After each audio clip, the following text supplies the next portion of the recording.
Assalamualaikum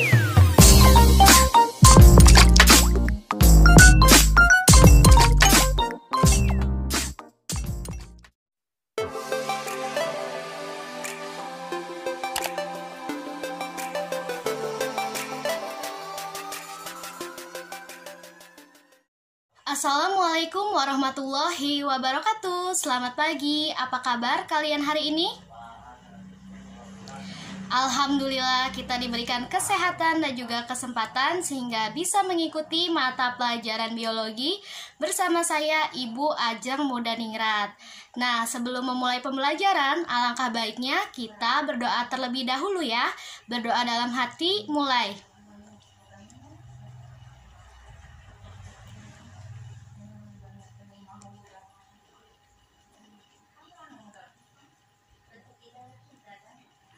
Selesai. Lalu selanjutnya di sini Ibu akan mengecek kehadiran kalian. Nah, di sini apakah ada yang tidak masuk? Ataukah ada di antara kalian yang dititipkan pesan oleh teman yang tidak bisa hadir atau berhalangan hadir karena hal lain atau sakit? Tidak ada ya. Alhamdulillah semuanya sehat. Lalu selanjutnya di sini Ibu akan membacakan tujuan pembelajaran kita pada hari ini.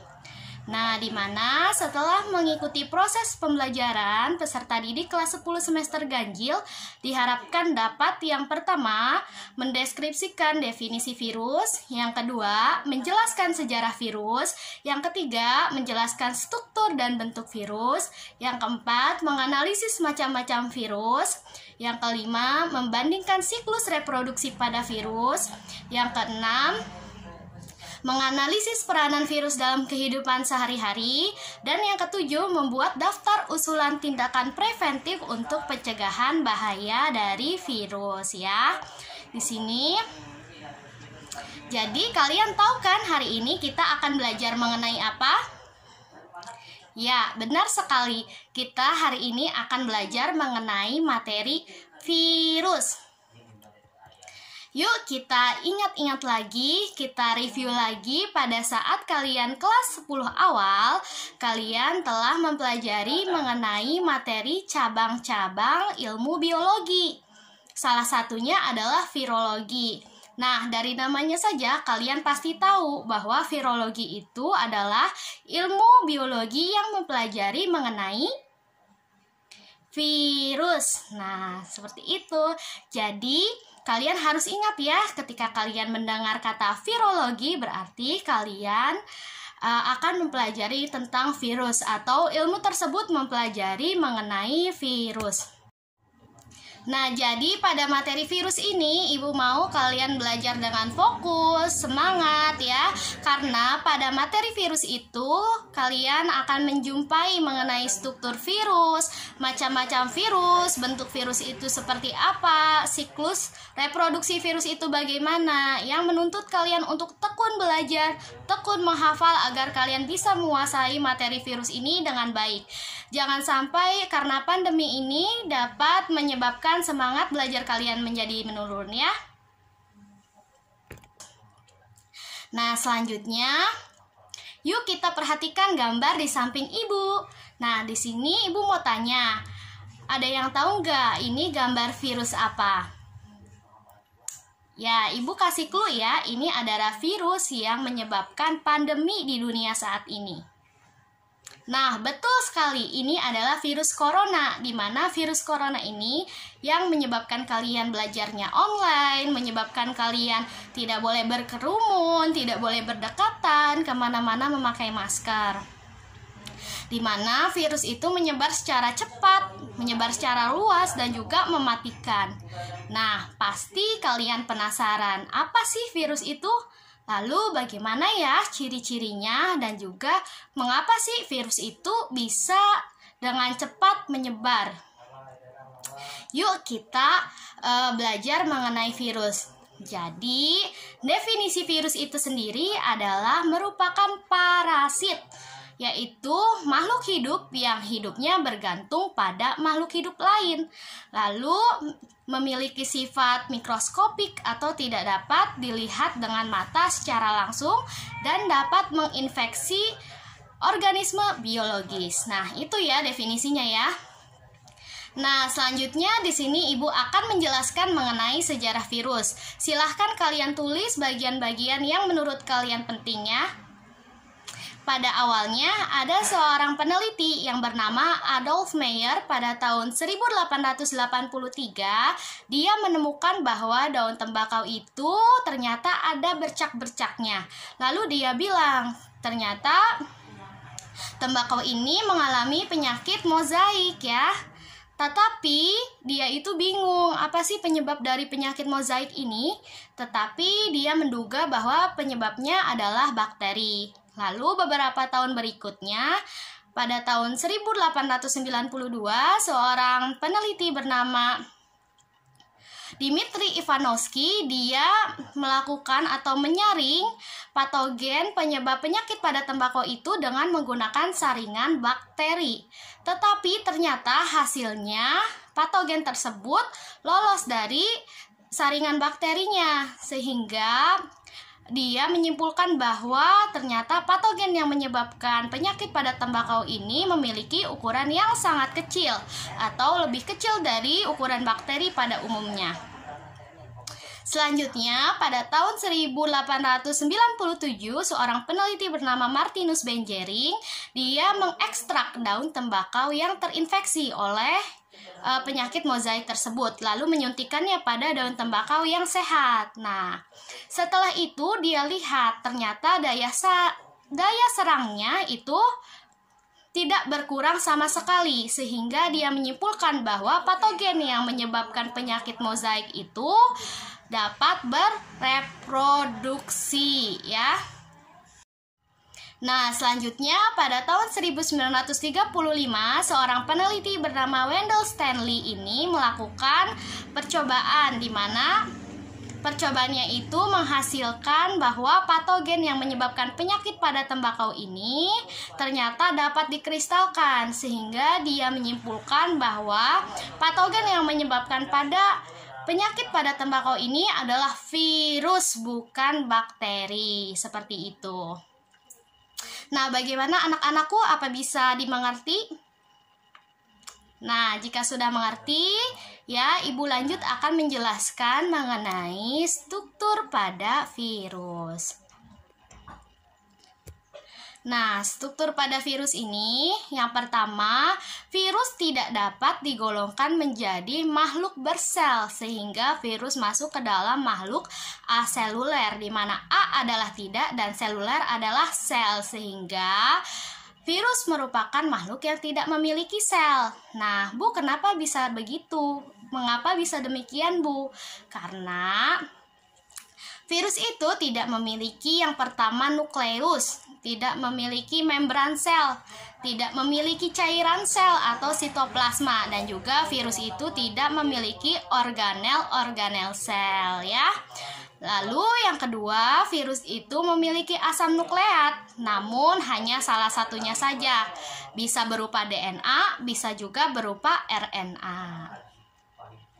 Nah, karena virus itu memiliki asam nukleat, jadi virus itu bisa bereproduksi. Namun, hanya saja bereproduksi pada saat virus tersebut menempel atau menumpang pada sel inangnya, menumpang pada organisme lain ya.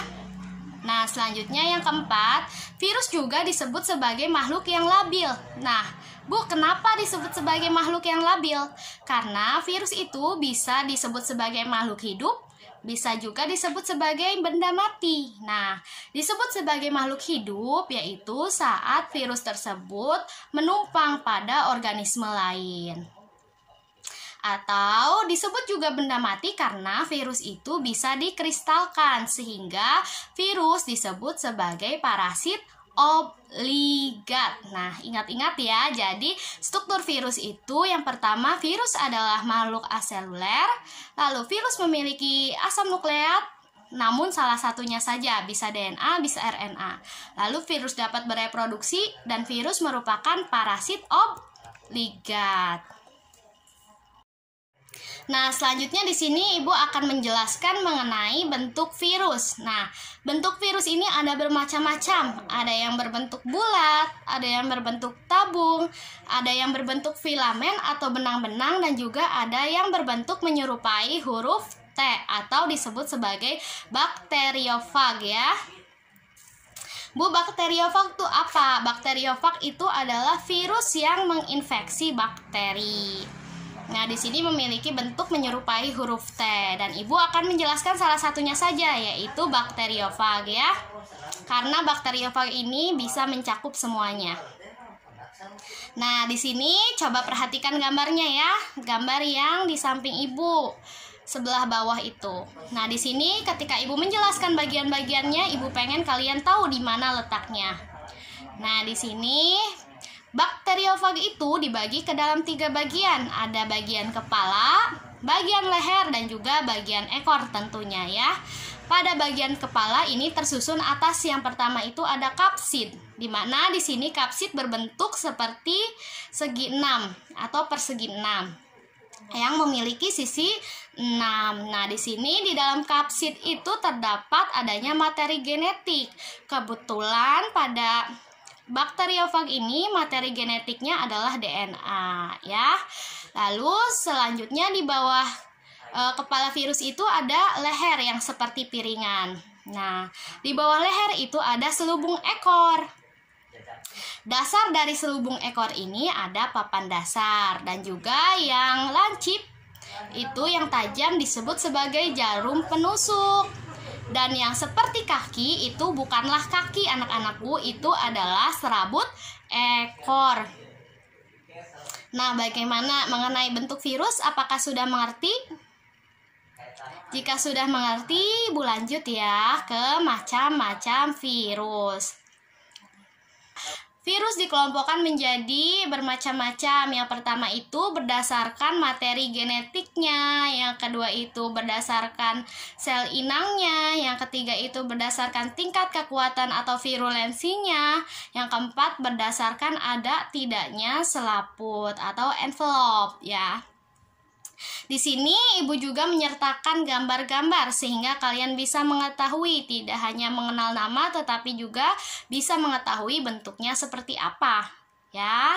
Yang pertama di sini berdasarkan materi genetik, bagaimana Ibu telah menyinggung sebelumnya itu materi genetik bisa dibedakan menjadi 2, ada RNA dan juga ada DNA. Nah, di sini ada Ibu sebutkan beberapa contoh dari virus yang memiliki materi genetik berupa DNA ya. Di antaranya yang pertama itu ada paramyxovirus. Yuk lihat gambarnya seperti apa.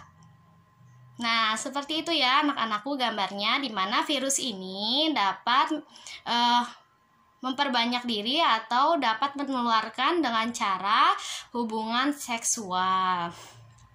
Lalu selanjutnya di sini ada adenovirus. Adenovirus ada yang tahu ini menyerang apa? Nah, benar sekali, adenovirus itu menyerang sistem pernafasan. Lalu selanjutnya ada herpes. Pasti kalian sudah umum ya mendengar kata herpes, sudah tidak asing lagi. Ada yang tahu menyerang apa atau menginfeksi apa? Betul sekali, menginfeksi kulit manusia. Nah, selanjutnya di sini ada Ebola. Ebola itu menyerang sistem syaraf ya. Nah, selanjutnya di sini ada virus berdasarkan materi genetik berupa RNA. Nih, di sini Ibu memaparkan beberapa contoh ya. Kalian perhatikan gambarnya.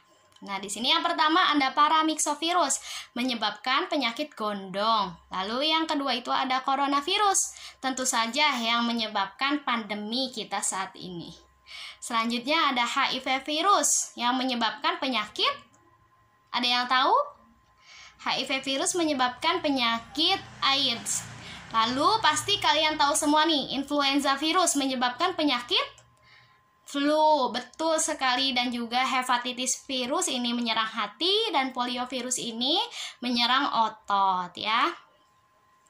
Nah, selanjutnya di sini ada macam-macam virus berdasarkan sel inang. Sebagaimana telah Ibu jelaskan tadi di awal bahwa virus itu dapat hidup dengan bergantung pada organisme lain atau menumpang ya. Nah, di sini organisme yang ditumpangi oleh virus itu dinamakan sebagai sel inang. Nah, virus ini dapat menumpang diantaranya di bakteri, di manusia, di hewan, dan juga di tumbuhan.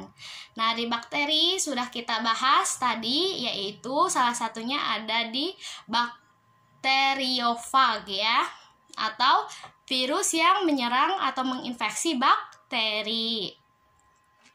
Selanjutnya, pada manusia, sebagaimana telah tadi Ibu jelaskan, yaitu berdasarkan materi genetik RNA dan juga DNA yang menyebabkan penyakit itu, contohnya itu adalah contoh-contoh dari virus yang menyerang manusia. Selanjutnya itu ada virus yang menyerang tumbuhan nih. Ibu hanya paparkan beberapa contohnya, diantaranya ada TMV, ada CVPD, dan juga ada CMV. Nah, di mana TMV, ada yang tahu virus apa? Betul, virus atau tobacco mosaic virus. Ini menyerang tembakau ya. Lalu ada CVPD, lihat gambarnya. Kira-kira ada yang tahu nggak nih?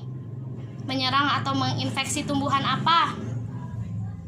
Menginfeksi tumbuhan jeruk ya. Lalu selanjutnya ada CMV ini atau kukumber mosaic virus, ini menginfeksi timun. Dan juga bawahnya ini ada virus yang menginfeksi hewan, yaitu diantaranya ada tetelo dan juga ada rabies, di mana tetelo itu menginfeksi unggas.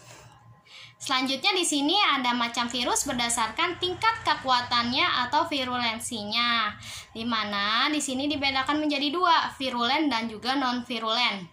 Bu, apa bedanya?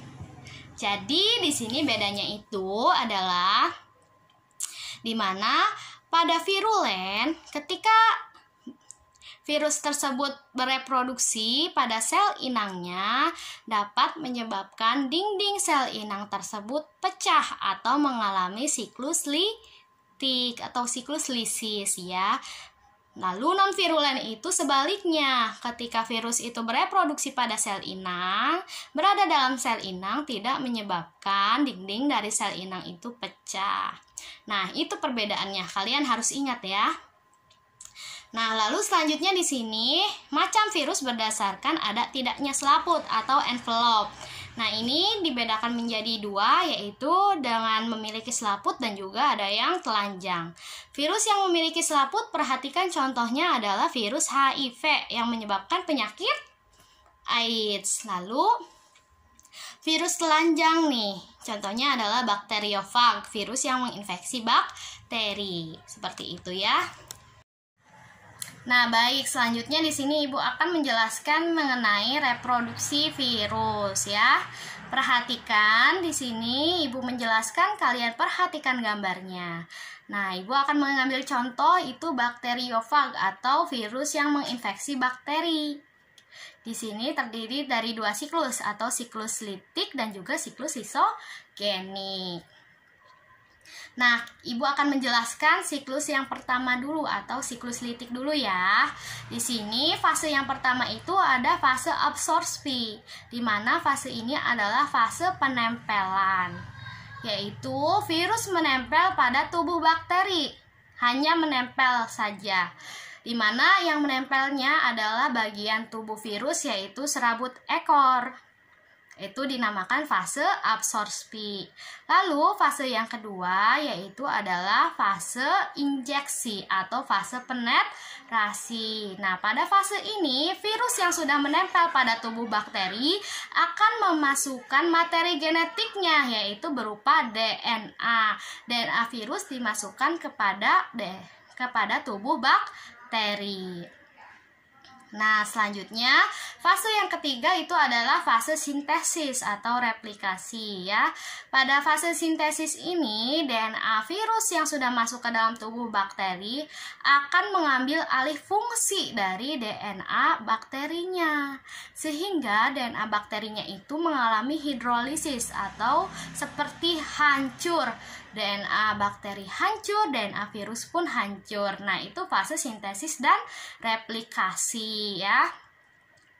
Selanjutnya fase yang kelima itu ada fase perakitan. Nah, setelah DNA bakteri diambil alih oleh DNA virus, maka virus akan menyusun tubuhnya kembali, membentuk kepala, membentuk ekor. Namun, pada fase perakitan ini bentuk tubuhnya belum sempurna atau belum utuh ya.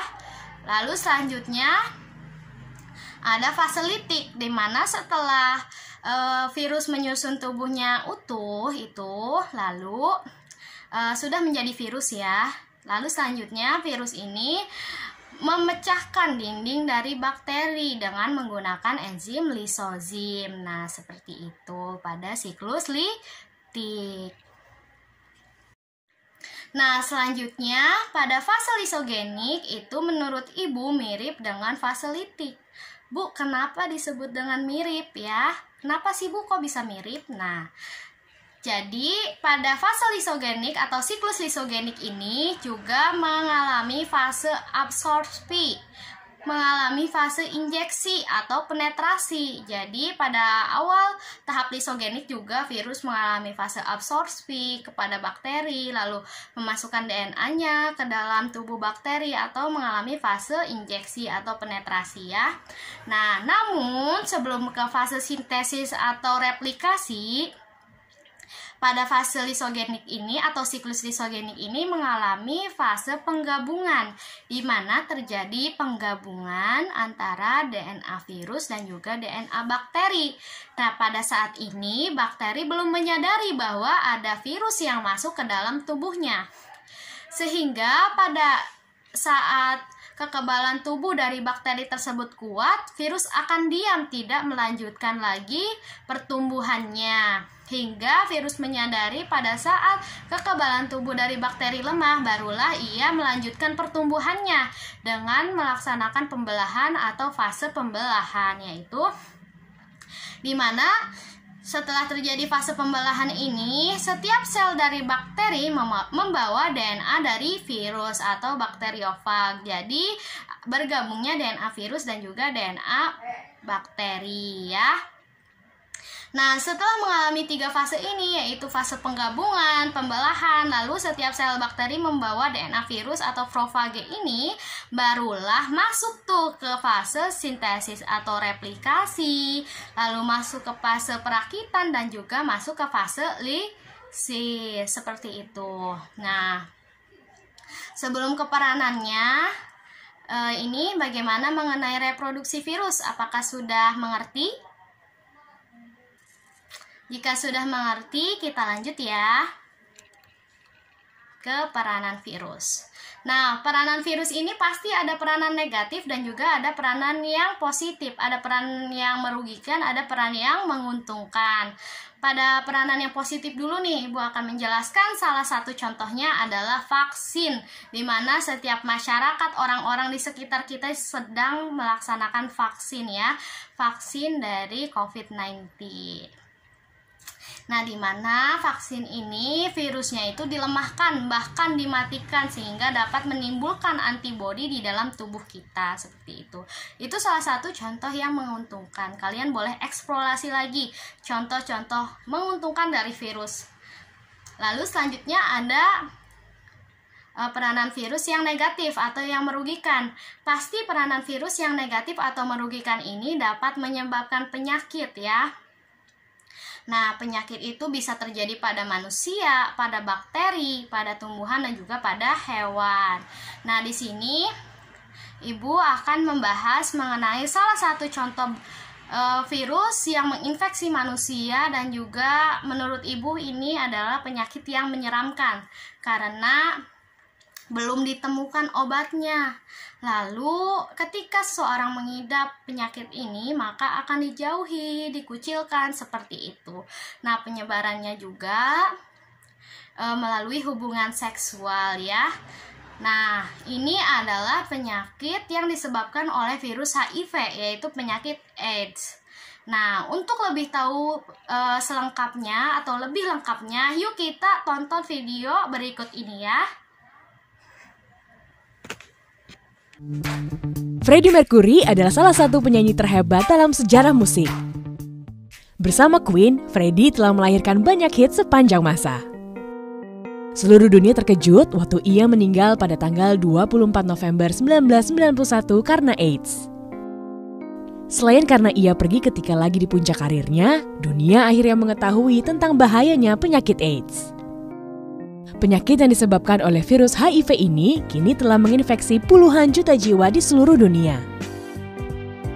Bagaimana cara virus HIV bekerja? HIV adalah virus yang menyerang sistem kekebalan tubuh. Akibatnya, tubuhnya jadi gampang terserang berbagai penyakit dan infeksi. Penyakit AIDS adalah tahap akhir dari infeksi HIV. Ketika kemampuan tubuh untuk melawan infeksi sudah tidak ada lagi. Nah, salah satu cara penularan HIV adalah melalui hubungan seksual berganti-ganti pasangan. Kenapa bisa gitu? Karena kita tidak tahu riwayat hubungan seksual pasangan, seperti dengan siapa saja ia pernah berhubungan seksual. Dan apakah ia mempraktekkan seks yang aman atau tidak? Kalau begitu, gimana pencegahannya? Hanya berhubungan seksual dengan satu orang. Dan menggunakan alat kontrasepsi seperti kondom kalau berhubungan seksual. Kemudian pakai lubrikan saat berhubungan seksual, agar vagina tidak kering dan mengurangi resiko kondom bocor. Bisa juga dengan mengonsumsi pre-exposure prophylaxis. Ini diminum oleh orang yang tidak terjangkit HIV untuk mencegah penularan HIV. Obat ini mengandung antiretroviral yang bisa mencegah virus berdiam dalam tubuh. Terakhir adalah melakukan antiretroviral treatment untuk menurunkan jumlah HIV dalam tubuh sehingga memperkecil resiko penularan HIV. Sampai sekarang belum ada obat HIV, tapi ada pengobatan HIV yang bisa memperlambat perkembangan penyakit HIV. Perawatan ini bisa membuat orang yang terinfeksi untuk hidup lebih lama dan bisa menjalani pola hidup sehat. Nah, kalian pasti sudah memiliki gambaran setelah menonton video tadi ya, sudah memiliki gambaran mengenai penyakit AIDS seperti apa. Lalu di sini masih ada sisa waktu nih. Sebelum akhir pembelajaran, Ibu mau kalian berdiskusi bersama kelompok mengenai tugas yang akan Ibu berikan, yaitu membuat poster mengenai pencegahan bahaya virus, terutama virus HIV ya. Kalian berdiskusi bersama kelompok yang kemarin telah dibuat. Lalu apabila ada yang bingung dan ingin ditanyakan mengenai tugas ini, silahkan paparkan pertanyaannya di WhatsApp grup ya. Ibu akan menjawab di situ. Nah, tugas ini akan dikumpulkan minggu depan ya. Kalian buat poster semenarik mungkin, sekreatif mungkin ya, boleh lewat aplikasi di laptop, aplikasi HP atau tulis tangan juga boleh. Nanti minggu depan dipresentasikan. Nah, sebelum menutup pembelajaran, Ibu mau nanti di akhir pembelajaran juga ada yang menyimpulkan pembelajaran kita hari ini mengenai virus ya di WhatsApp grup. Lalu di sini Ibu mau bilang, jika kalian mengalami kendala atau kesulitan ya, silahkan jangan sungkan-sungkan untuk mem-PC Ibu. Insya Allah kalau Ibu bisa, Ibu akan menjawab dan akan memberikan solusi untuk kalian ya. Jangan lupa Ibu ingatkan untuk materi minggu depan, yaitu mengenai Archaebacteria dan Eubacteria.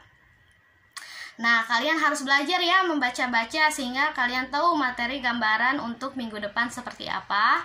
Dan juga alhamdulillah pembelajaran kita kali ini telah selesai.